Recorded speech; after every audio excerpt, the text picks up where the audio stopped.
दोस्तों, भगवान कृष्ण ने महाभारत काल में ही कलयुग का विस्तार पूर्वक वर्णन कर दिया था। कलयुग में लोग कैसे होंगे, जीवन कैसे व्यतीत होगा, लोगों का व्यवहार एक दूसरे के प्रति कैसा होगा, यह सब उस काल में ही बताया जा चुका था। यहाँ हम प्रस्तुत करेंगे भगवान कृष्ण द्वारा कलयुग के बारे में बताई गई 5 कड़वी बातें, जो आज 100% सच हो रही है। तो चलिए जानते हैं हमारी इस खास वीडियो के माध्यम से। नमस्कार दोस्तों, मैं अथर्व तिवारी आप सभी के सामने पुनः एक बार उपस्थित हूँ एक और नई कहानी लेकर। आगे बढ़ने से पहले अगर आप हमारे चैनल पर नए हैं तो चैनल को सब्सक्राइब करके बेल आइकन को प्रेस करना ना भूलें। तो चलिए शुरू करते हैं। महाभारत काल में 5 पांडवों के मन में कलयुग के बारे में जानने की जिज्ञासा थी। उन्होंने श्री कृष्ण से एक बार पूछा कि कलयुग में मनुष्य कैसा होगा, लोगों के विचार कैसे होंगे और मोक्ष की प्राप्ति कैसे होगी। ये प्रश्न सुनकर श्री कृष्ण ने 5 पांडवों को वन में जाने को कहा। साथ ही ये भी कहा कि तुम जो कुछ भी वहां देखो उसे मेरे पास आकर विस्तार से बताना। श्री कृष्ण का आदेश पाकर 5 भाई वन गए और कुछ समय बाद वापस आए। फिर एक एक कर 5 भाइयों ने वन में जो जो देखा था वो भगवान कृष्ण को बताया। सबसे पहले युधिष्ठिर ने श्री कृष्ण को बताया कि उन्होंने वन में 2 सूंड वाले हाथी को देखा। तब कृष्ण ने कहा कि कलयुग में ऐसे लोग राज करेंगे जो बोलेंगे कुछ और करेंगे कुछ। ये लोग दोनों ओर से शोषण करेंगे। उसके बाद भीम ने बताया कि उसने वन में देखा कि एक गाय अपने बच्चे को इतना चाट रही थी कि उस बच्चे का खून निकलने लगा।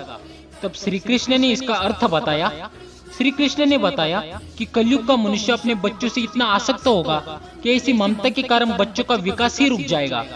यदि किसी का पुत्र साधु बना तो सब उसके दर्शन करेंगे, परंतु यदि स्वयं का पुत्र साधु बना तो माता पिता दुखी हो जाएंगे कि मेरा पुत्र किस राह पर जा रहा है। कलयुग में लोग बच्चों को मोह माया और परिवार में ही बांध कर रखेंगे।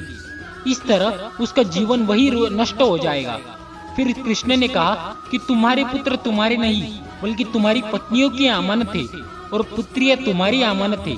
यह शरीर मृत्यु की अमानत है और आत्मा परमात्मा की अमानत है। इसी तरह भीमसेन के बाद अर्जुन ने बताया कि उसने एक पक्षी को देखा जिसकी पंख पर वेद की रुचाई लिखी हुई थी, परंतु वो एक मनुष्य का मांस खा रहा था।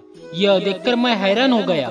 तब श्री कृष्ण ने बताया कि कलयुग में ऐसे लोग होंगे जिन्हें विद्वान कहा जाएगा, किंतु उनकी मंशा यही होगी कि किसकी जल्दी मृत्यु हो जिससे उसकी संपत्ति को अपना लिया जाए।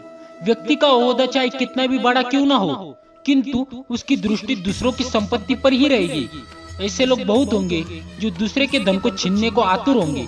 वास्तविक संत कोई और ही होगा। अर्जुन के बाद फिर नकुल ने श्री कृष्ण को वन के बारे में बताया। नकुल ने कहा कि मैंने देखा कि एक भारी चट्टान पर्वत से गिरी और बड़े से बड़े वृक्ष भी उसे रोक नहीं पाए, परंतु एक छोटे से पौधे से टकराकर वह चट्टान वहीं रुक गई।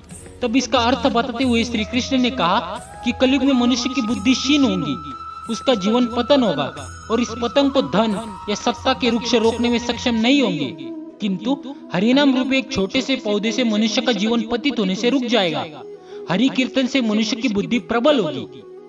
अपने चारों भाइयों की तरह सहदेव ने भी भगवान कृष्ण से वन की बात बताई। सहदेव ने बताया कि उसने वन में अनेकों कुएं देखे, जिनमें से केवल बीच का कुआं खाली था जो कि सबसे गहरा था। कृष्ण ने सहदेव को इसका अर्थ बताते हुए कहा कि कलयुग में धनी व्यक्ति अपने शौक के लिए पुत्री विवाह में, उत्सव में, बहुतायत में धन खर्च करेंगे, परंतु यदि किसी भूखे को देखेंगे तो उसकी सहायता करने में किसी की कोई भी रुचि नहीं होगी। इंद्रियों को संतुष्टि, मदिरापान, मांस भक्षण और व्यसन में धन खर्च किया जाएगा। जो लोग ऐसी आदतों से दूर होंगे उन पर कलयुग का नहीं बल्कि परमात्मा का प्रभाव होगा। तो दोस्तों, ये है कलयुग के 5 कड़वे सत्य। आपको हमारी ये वीडियो कैसी लगी नीचे कमेंट करके जरूर बताइए। यदि आज की हमारी ये वीडियो आपको पसंद आई हो तो वीडियो को एक बार लाइक और शेयर कर दीजिए एवं कमेंट में लिख दीजिए जय श्री कृष्णा।